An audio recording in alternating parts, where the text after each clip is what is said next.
Hello, everyone, and welcome to How I Built This Resilience edition from NPR. I'm Guy Raz. It's great to have you here. This is the place, of course, where we're talking about how businesses are building resilience in these challenging times. And before we get to our show today, I want to thank two of our sponsors.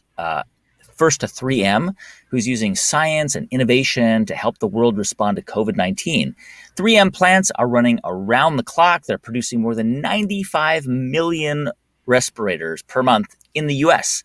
In addition, 3M has also maximized production of other solutions, including biopharma filtration, hand sanitizers, and disinfectants.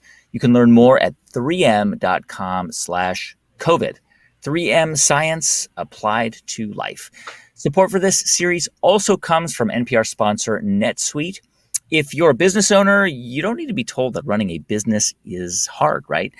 Now is the time to ditch the spreadsheets and upgrade to NetSuite by Oracle. It's a leading cloud business solution system. NetSuite gives you the visibility and control over your financials, HR, inventory, e-commerce, and more.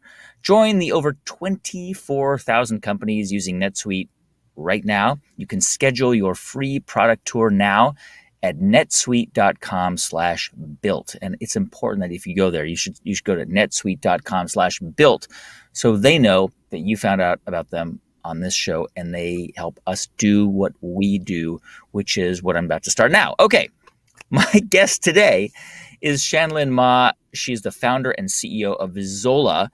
Zola started as a place for wedding registries in 2013. It's since expanded to offer wedding websites, invitations, save the dates, albums, furniture. We'll get into that, so much more. This past year, they even began hosting virtual weddings on their platform. Now, as you can imagine, the wedding industry has been totally disrupted by the pandemic. I got to go to a Zoom wedding this year. One of our producers on How I Built This had a Zoom wedding. It was actually one of the most beautiful weddings I ever went to in my life. We'll talk about that later on. Shan-Lyn, welcome. It's great to have you. Thank you, guys. So happy to be here. Shan-Lyn, we're going to take some questions as well today. So if you are watching via Facebook or YouTube or LinkedIn or Twitter, you can submit your questions through there, and we will get to as many as we can. First of all, Shan-Lyn, for those who don't know what Zola is, can you give us a little bit of background on what you offer? Sure. Zola is really that one-stop shop for couples getting married today.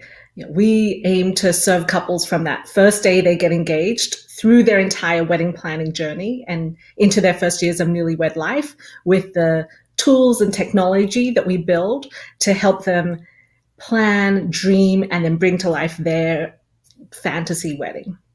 So basically, you go on the website and you can do everything, like from finding the person to do your flowers, to a venue, to the caterer, to the registry, to the invitations, everything. Yes, your wedding website, your save the dates, and then your album of your beautiful photos with the photographer that you found on Zola. Yeah, I was checking out the website earlier today. It's super cool. How did it start? I know you started in 2013, and Yeah. I think at the time you were working at Gilt, which is the Gilt Group, GILT, not GUILT. Tell me how this idea came about. Yeah. Well, I had always dreamed about starting my own company one day, but I had never felt ready until really working for many years in product management, which is really working alongside designers and engineers to build digital websites and mobile apps. And so had gotten that experience. And in 2013, that just happened to be the year all my friends got married at exactly the same time. I think everyone has that year where you're going to a wedding every weekend, spending a lot of money. I was buying gifts from my friends' wedding registries and found that the experience that I was going through their registry was just one of the worst shopping experiences I had ever seen.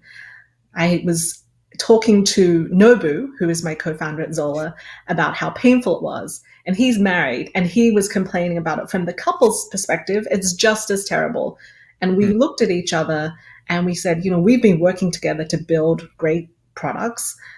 Why don't we attack this ourselves? We think we can do a much better job. And that was how Zola was born. It's super cool, and I'm wondering, I mean, this is 2013, so this is still, the ancient early days of Yes. Web 2.0, which is unbelievable. Because I started podcasting, a year before that, and that seems like ancient history now. Did you have initially when you went to people? I know because a little bit of your backstory. You grew up in Australia, and then you came to the U.S. for business school, Yes. and you had a bunch of jobs in Mhm. sort of adjacent kind of industries, right? You worked at, Yeah. at Gilt and another, and you also worked at another sort of Worked product. at Yahoo, and you actually, growing up in Australia, um, it's a very remote country in that it's literally on the other side of the world. And I had always kind of read about what is happening in the world and what is happening in the tech revolution that we are all living through right now. And I felt very removed from the action. So I moved to the US to really be a part of this tech revolution underway. And my dream was always to be like an entrepreneur like Jerry Yang, who founded Yahoo. Uh-huh. Yeah. I had a picture of him on my wall, my Wow. bedroom wall, and because I'd never known really anyone else who had worked in tech apart from the people that I read about in magazines. Yeah. So the my dream actually came true, and then I moved to the US after business school. I was able to get a job at Yahoo, which Jerry founded, and I think one of the best days there was when I walked past him in the hallway. Wow. But as a result of working there, I got to learn from great product leaders who were some of the best in Silicon Valley, who really taught me, how do you think about creating a product that customers love and that they want to share with all their friends? When you came up with the idea for what is now Zola, and you started to talk to people about it, I have to imagine that some people said, "Oh, this industry's saturated. They're already there's the Knot. There's a bunch of other sites that there's a bunch of other people doing this. You don't want to get into that business." That is exactly right. I think there was a lot of opposition from many places and from many investors who said, like what you said, it's not possible to build a big business in weddings because there hasn't been one yet. Or do people really spend that much on weddings? Or uh, it's highly fragmented as an industry, and so there must be a reason for that. And I knew that that sounded crazy to me because I knew how much my friends were spending in terms of time and money. I think weddings is one of the only times in your life where you spend, on average in this country, $30,000 on one day Wow. because you want to create a special memory and experience for yourself and your friends. And so I knew there was a lot of business opportunity. There was an underserved need. There was a passionate customer base. And just because investors didn't feel personally connected to the pain point didn't mean it didn't exist. Yeah. It's amazing. Weddings and babies. People Yes. spend so much money on those things. So I'm sure you got pushback, and look at you now. I mean, you're now a huge player in this industry. Tell me a little bit about the business model. How do you guys make money? So we started with one particular business model, which I'm proud of in that I think it's very innovative. It is truly a combination of an e-commerce business and a marketplace business. And what I mean by that is that when we first launched our wedding registry, we wanted to offer products and experiences and the ability for couples to register for whatever they wanted. But we also knew we had to find a way to make money to stay in business. Sure. And so what we ended up doing was creating this marketplace of products and brands that couples wanted, where we could sell them the product through Zola as similar to the way retailers do it, but in a way where we could drop ship the product so we didn't have to buy all the inventory. And if we did have to buy all the inventory for the registry, because it requires such a broad assortment, I think it would have been very hard to make the business model work. Yeah. But because we could move towards a blend of an e-commerce and a marketplace business based on the technology that we built to allow that to work, we were able to then not just serve a lot of couples, but have a business that was then able to fund our investment into new products that were free, like the free wedding website that we offer, or the guest list manager. And from that, could then innovate into more products that helped us expand our business into new business models, such as our paper invitations business, where that is more similar to what I would call a direct to consumer or D2C business model. Yeah. I Um, mean, and you're super, we'll talk about this in a moment because you're super diversified now. But going yes. back to when you were launching this, I mean, this is a capital intensive business because you've got product, you've got website, you've got human beings, lots of people who you have to hire. How are you able to raise money? Because I know, from what I understand, like you didn't have money to fund this yourself. No, absolutely not. So I think the first round of funding, we were fortunate in that from our many years of working at Guilt Group, which was the startup Nobu and I had worked with at previously, uh, the Kevin Ryan, who was the founder and chairman of Guilt, and also a serial entrepreneur who has started many other businesses. He knew us. He liked the weddings industry, and so he came on as both our co-founder and our seed investor. Wow. And when I tell people that story, many other founders say to me, "Wow, you were so lucky. It's like you clicked your fingers and all of Yeah. a sudden you had funding." And what I say to them is that is actually not true. It's the opposite. It is that Nobu and I worked our guts out 24/7 for 4 years to prove to Kevin that we were worth investing in. And that's the only reason he was able to make a decision so quickly. Wow. And so that was what helped us get started when we had no product and no revenue. And then from that initial seed funding, we were able to build and launch our first product and get people using it, show it was a real business, and the funding was able to come in easier after that based on the numbers that we were showing. Wow. That's so cool. Shan-Lyn, I know that I mean, you guys were growing, and a lot of businesses. I think 2019 was a really just banner year for you. You come into 2020, you're probably expecting it to be the most incredible year from a revenue perspective, and then the pandemic hits in March of 2020, and weddings start to get canceled or at best rescheduled. Were you worried? Were you worried about what was going to happen to your business? It was a scary moment. And I think, like every other person running a business, you just have never run a business through a pandemic before. So no one knows what's going to happen.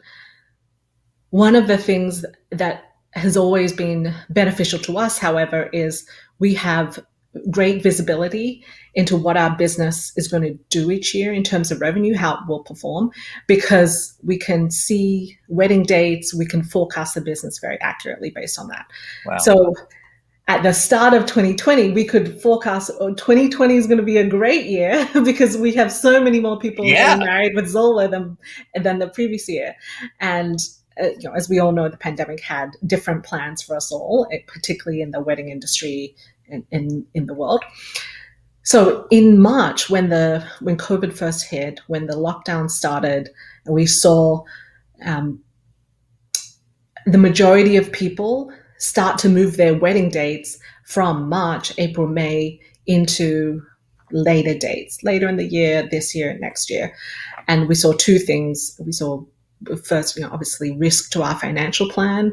And Yeah. then we also saw a lot of couples reaching out to us for support on how do they navigate rescheduling their wedding Wow. in a pandemic.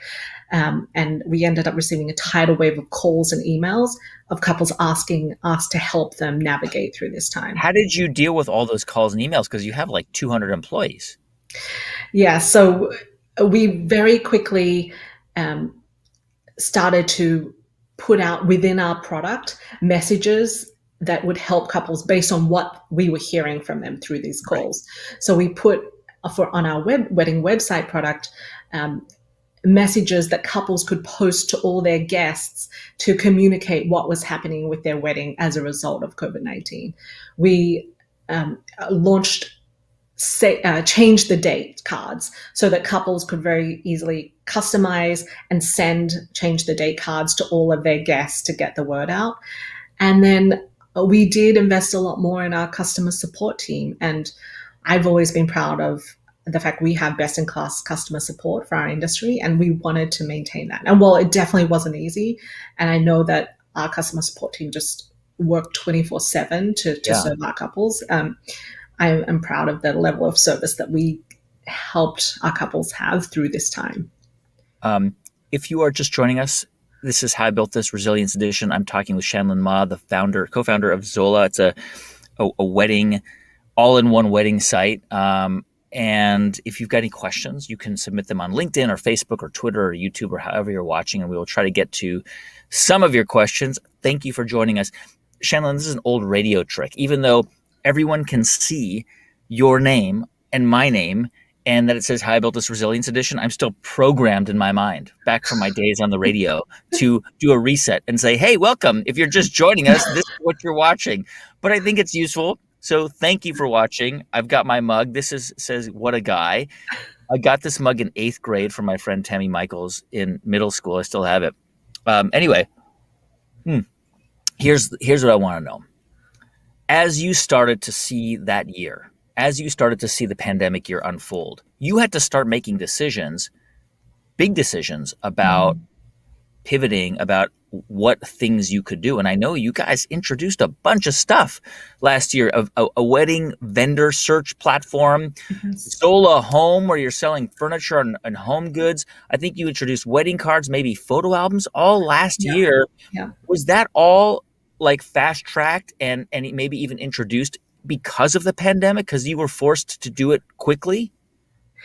Yes, exactly. I think there were two categories that these things fall into.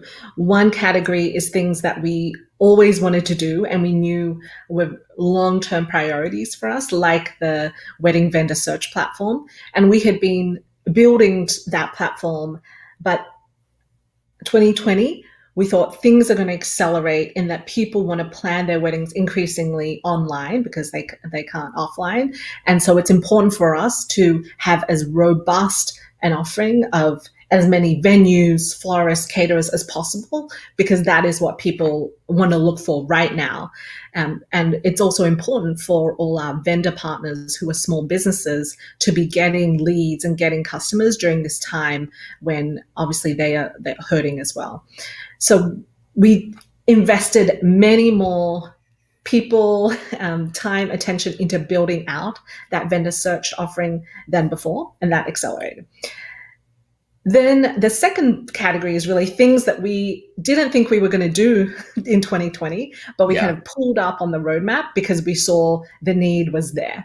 So the home store is a great offering, example of that, where we didn't think the home store was the number one priority initially when we set out in 2020 because there's so much to do in weddings. But of course, when people are all at home and they're looking online increasingly for bread, ovens, bread trays, mattresses, and we have all of that. We saw in our data people very quickly turning to Zola to buy things for their home, even though it was very hard to do. So we thought, what if we make it easy and we actually let people not set up a registry if they are just looking for a pizza oven? And so that was the launch of Zola Home. And since we've launched that, we've just seen incredible demand for both current couples, past married couples, as well as anyone coming to Zola to buy for their homes. I mean, it's like a second business. It's like an entirely separate company that you launched, right? Because the wedding platform, that's like, I'm thinking that seems kind of manageable. You've got the registry and then you've got the cards and the albums and the platform. I mean, it's a lot, but then there's a whole separate business selling like home goods and furniture and flatware and all kinds of things like that.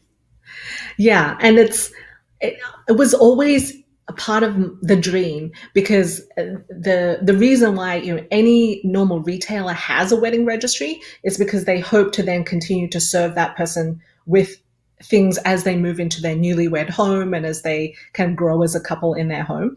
So that is a very classic strategy. But for us, I think the differentiator is that we are able to personalize what people see within our home store depending on what their style preferences are or what their brand preferences are. So I think over time our home store just gets smarter and smarter in showing people things they're most interested in. Shan-Lyn, did you? I mean, you say that you didn't plan on introducing the home goods store in 2020. Um, it sounds like the pandemic was actually an opportunity to fast track it, right?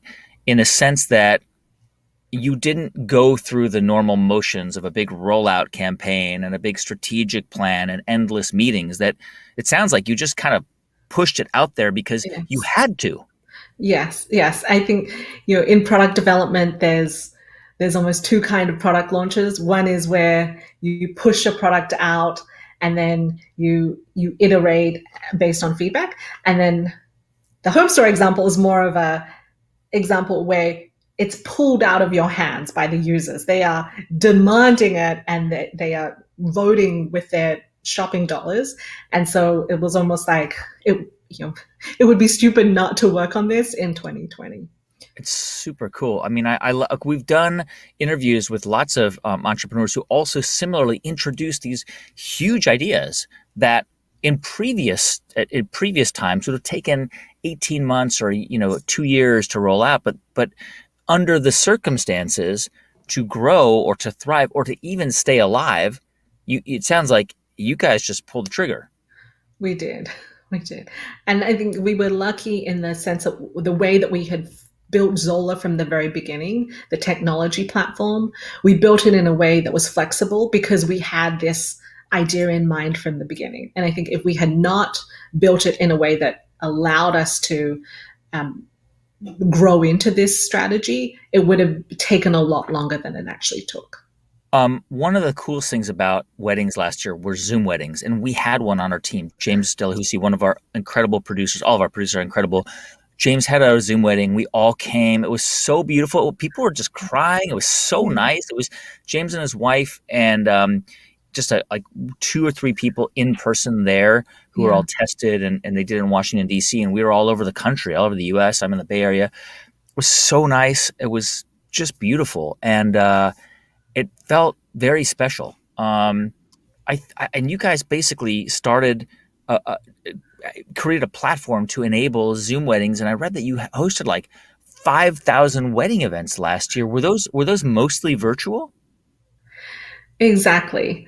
Yes. So we did see again people starting to ask us and beg us, could we help them facilitate a Zoom wedding through our wedding website product? And so we very quickly built this because we knew this was something to help couples through this tough time. We launched it, and really day one we saw hundreds and then ultimately thousands of people use this primarily for their ceremonies, like what you described, where people really wanted to still have that ceremony, even though in many cases people wanted to still have a bigger celebration or party later on. They wanted the ceremony, they wanted it to be meaningful, they wanted their friends and family to be there, and they wanted it to be easy to access. And that's where we came in. We said, okay, what if people are already on your wedding website, the ceremony was right there and then. So if you have access to someone's wedding website, you could see and stream the ceremony. And that was just an example of something that, we don't make money from, but we know it was a huge need. And we were so happy to be a part of that because it helped people in some of their toughest times. Um, Shannon, I'm going to go to a couple of questions where we've received from our viewers. This is from Carlos. Carlos asks, "Do you think couples will start asking for proof of vaccination at weddings once more of us are vaccinated?" We were actually just debating this on our team and whether we thought this would happen. I don't think we've seen overwhelming evidence yet that this is happening, but I think in certain instances where there are higher risk attendees, it may be more likely to happen. But I think in many ways it's still too early to tell whether that will be common behavior. All right. it's probably likely that as more and more of us are vaccinated, I'm not yet vaccinated, so I shouldn't say us, but I would love to be vaccinated.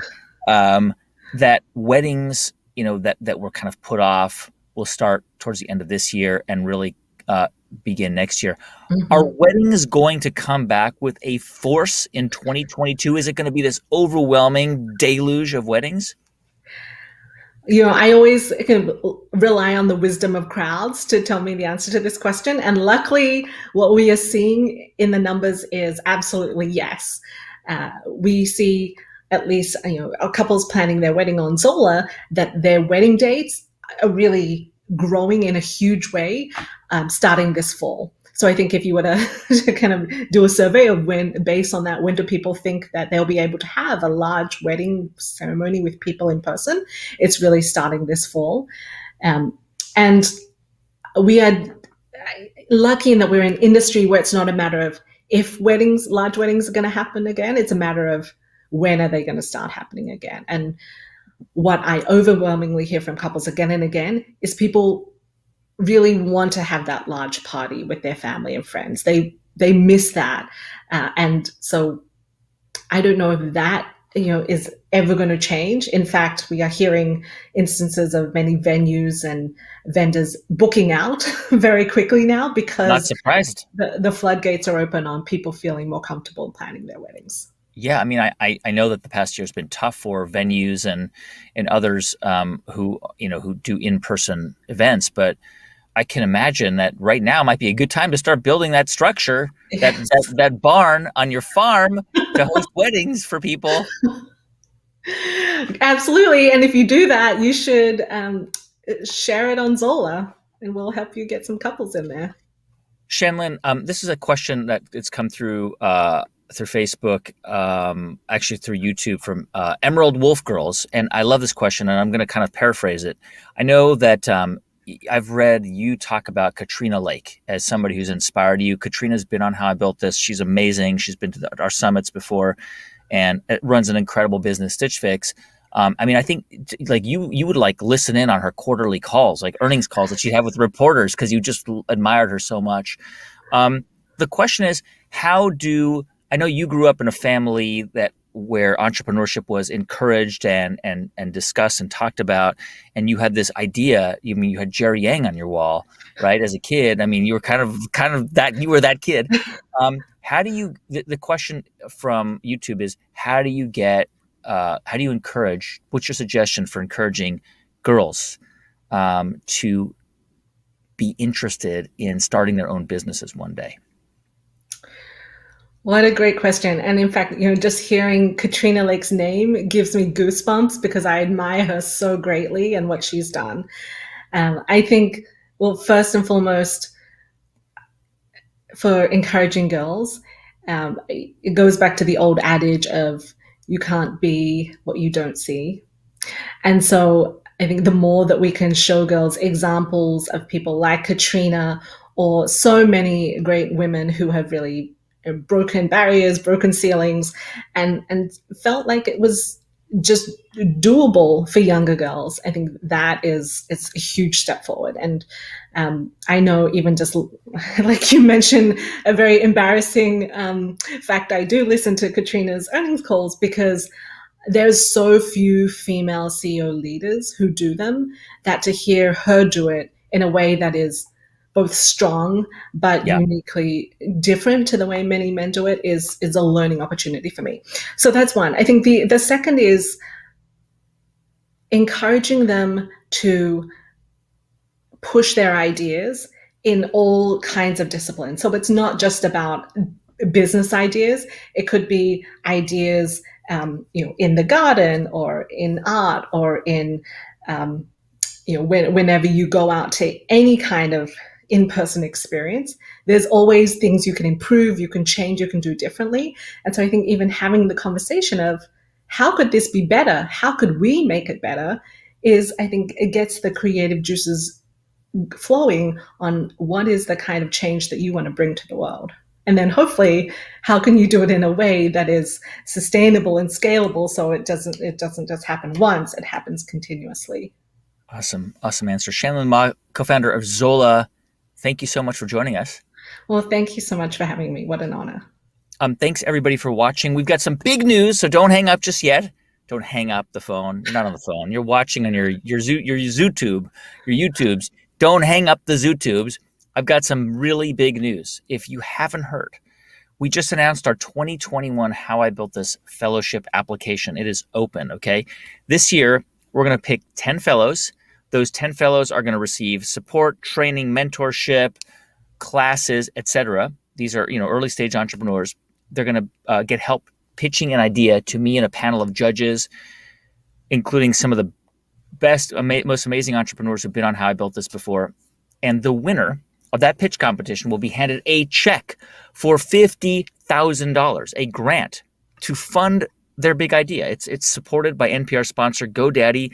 We're not taking equity. No strings attached. We're giving you $50,000 so you can start your business.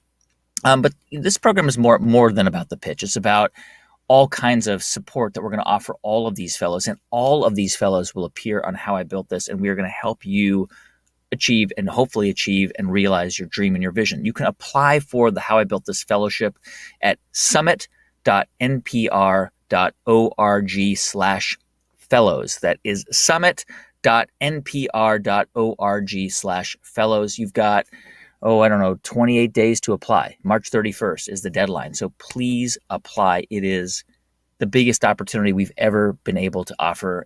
We're so excited. We've worked on this for almost a year. We've worked through red tape and bureaucracy and log jams, and it's out there. And so we're so excited.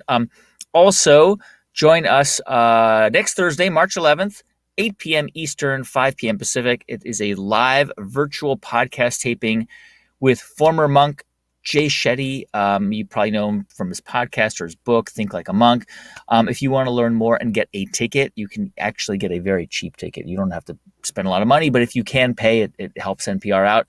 Go to nprpresents.org. If you are on two more announcements. If you're in Clubhouse, we have How I Built This Club there. So I go on there pretty regularly, host pitch conversations and bring on VCs. And last night I did something with Katie Couric. It was really fun. Also, How I Built This, the book, is available wherever books are sold. So check it out if you are interested in learning more about how to start your own business. Shan-Lyn, thank you again. It's great having you. Thank you, Guy.